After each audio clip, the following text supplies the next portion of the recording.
बोलवायचं ना, बोलवायला पाहिजे त्यांना.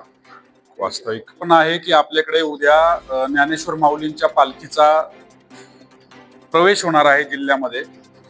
उद्या दिनांक 15 रोजी हा प्रवेश असणार आहे आणि त्या अनुषंगाने आपल्याकडं आपला जो पोलीस बंदोबस्त आहे जिल्ह्यातला जवळपास 1074 अंमलदार आणि 1000 होमगार्ड आणि त्या व्यतिरिक्त अधिकारी असा 2,500 ते 3,000 लोकांचा बंदोबस्त यावेळी फलटण उपविभागामध्ये आपला कार्यरत आहे. कालपासून बंदोबस्त आपण डिप्लॉय केलेला आहे आणि त्यामुळं फलटण उपविभागाच्या बाहेर पालखी आणि वारीची जिथं मुवमेंट असणार आहे त्याच्या बाहेर आपला जो काही पोलीस स्टाफ आहे तो पोलीस स्टाफ आता एक्स्ट्रा ड्युटी करून त्या ठिकाणी आपलं कर्तव्य पार पाडतोय. पोलीस स्टेशनची बरीचशी लोक ही पालखी बंदोबस्तासाठी गेलेली आहेत.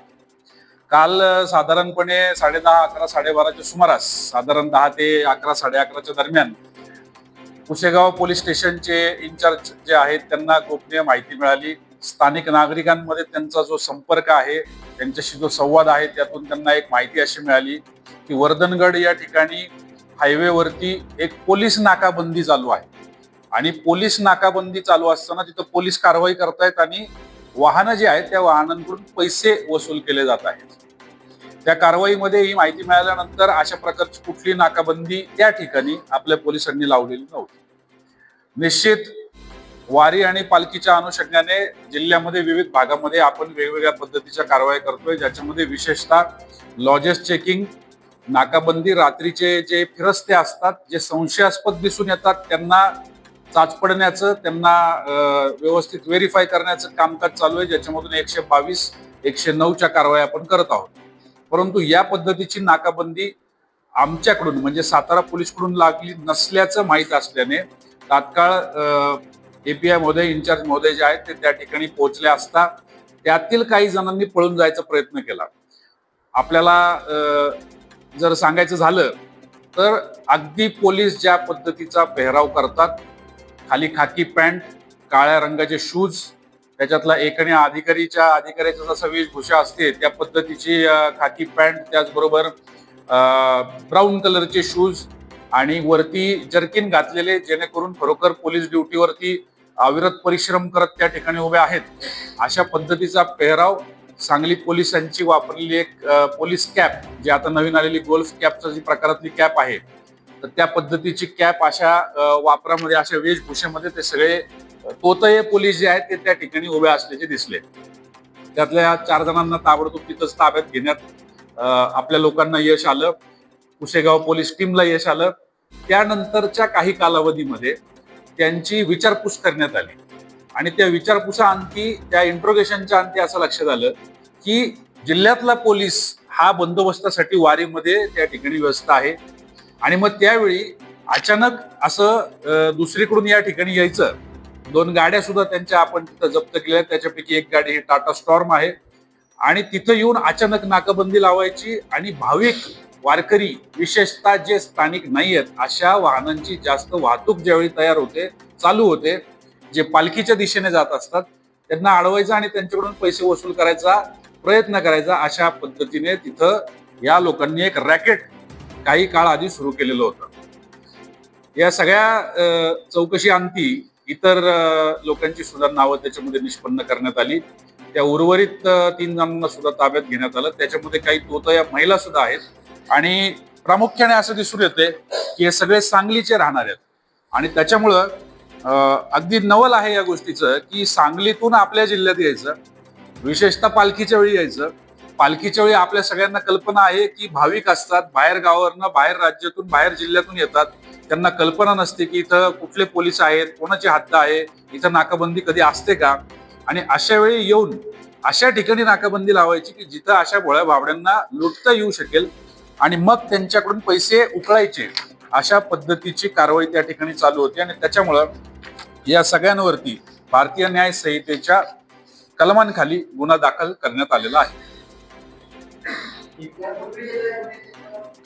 यापूर्वीचा काही रेकॉर्ड आम्ही पडताळतोय, पैकी एकाच्या वरती केबल वायर चोरी वगैरे अशा पद्धतीचे गुन्हे केल्याची माहिती आम्हाला मिळतेय.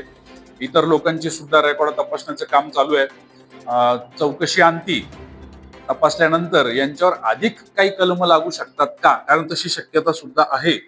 तर जर कलम लागली तर त्या अधिक कलमांसहित त्यांच्यावरती पुढील कारवाई, कायदेशीर कारवाई जी आहे ती होणार आहे.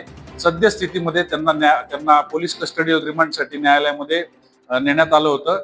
लवकरच आपल्याला न्यायालयामधून त्याच्यामध्ये काय कारवाई झालेली आहे, 3 दिवसाची त्याच्यामध्ये आपल्याला कस्टडी प्राप्त झालेली आहे अशी माहिती मिळते. आणि त्यांना आता कस्टडीमध्ये घेऊन पुढची जी तपास यंत्रणा आहे ती तपास प्रक्रिया पूर्ण केली जाईल.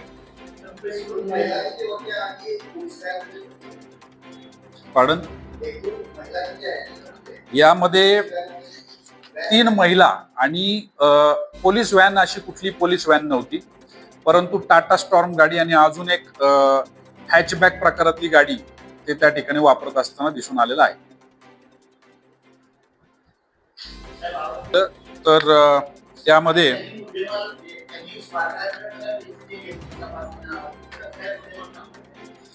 त्याचा शोध चालू आहे, कारण पैसे हे कुठून आले, कसे आले, ऑनलाईन काही घेतले होते का वगैरे, याच्यामध्ये जरा इंट्रोगेशन करून आपल्याला तपास प्रक्रिया पुढे न्यायला लागणार आहे. आपल्याला एक तक्रारदार भेटले ज्यांच्याकडून पैसे वसूल केले होते आणि त्यांची तक्रार घेऊन आपण त्याच्यामध्ये गुन्हा दाखल केलेला आहे. जर आरोपींच्या बाबत सांगायचं झालं तर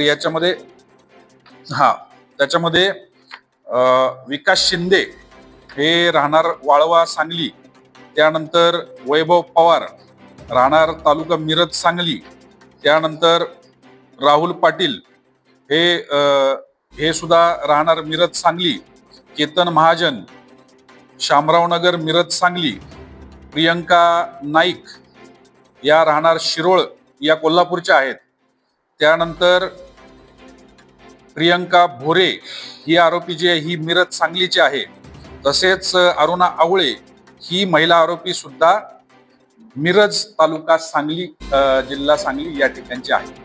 नवल म्हणजे प्राथमिक दृष्ट्या असं दिसून येतंय की यांना पोलीस यंत्रणा कशी काम करते याचं पूर्ण ज्ञान आहे. म्हणजे त्यांनी याचा अभ्यास केलेला आहे की पोलीस कशा पद्धतीने नाकाबंदी लावतात, कुठं लावतात, कधी लावतात आणि विचारपूस कशी करतात, अशा पद्धतीची माहिती त्यांच्याजवळ आहे.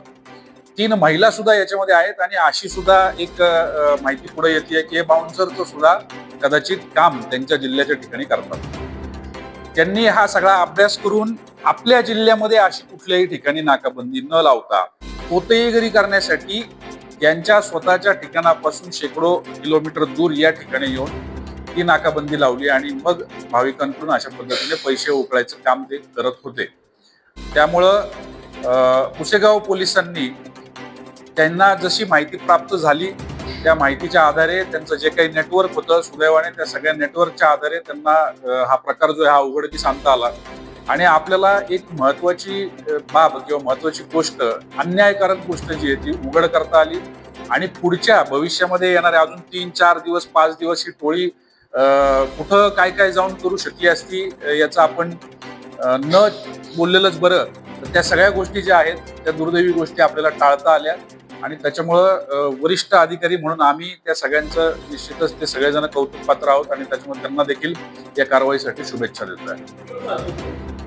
त्या सगळ्याचं आपलं इन्व्हेस्टिगेशन चालू आहे. इन्व्हेस्टिगेशन आणखी आपण सांगू शकू. आता मी आत्ताच जे तुम्हाला म्हटलं की प्राथमिक प्रक्रिया जी होती, काल रात्री घटना घडली, त्याच्यानंतर 4 जण ताब्यात होते, उरलेले 3 जण ताब्यात घेतले. काही आपण त्यांचे मेसेजेस बघितलेत की त्यांच्यामध्ये काय संभाषण झालंय, त्यावरनं जी काही प्रायमरी इन्फॉर्मेशन आहे, प्रायमरी इन्फॉर्मेशन आपल्याकडे आली आहे. परंतु यांनी अजून किती वेळा, कुठं, किती, कधी असे उद्योग केलेले आहेत याच्याबाबत आपल्याला तपशिलामध्ये आता ह्या इंट्रोगेशन प्रक्रियेमध्ये पुढील माहिती प्राप्त होईल. अरेस्टची प्रक्रिया, कोर्टामध्ये प्रोड्यूस करण्याची प्रक्रिया आणि त्याच्यानंतर कस्टडीमध्ये घेऊन मग पुढची प्रक्रिया करण्याची जी काही प्रोसेस आहे, त्याचं जे काही पेपरवर्क आहे ते आपण या गेल्या काही कालावधीमध्ये पूर्ण केलंय. आता आपल्याला अपेक्षित आहे की येणाऱ्या या 3 दिवसाच्या PC मध्ये आपण अधिक खोलामध्ये जाऊन याच्यामध्ये तपास करू.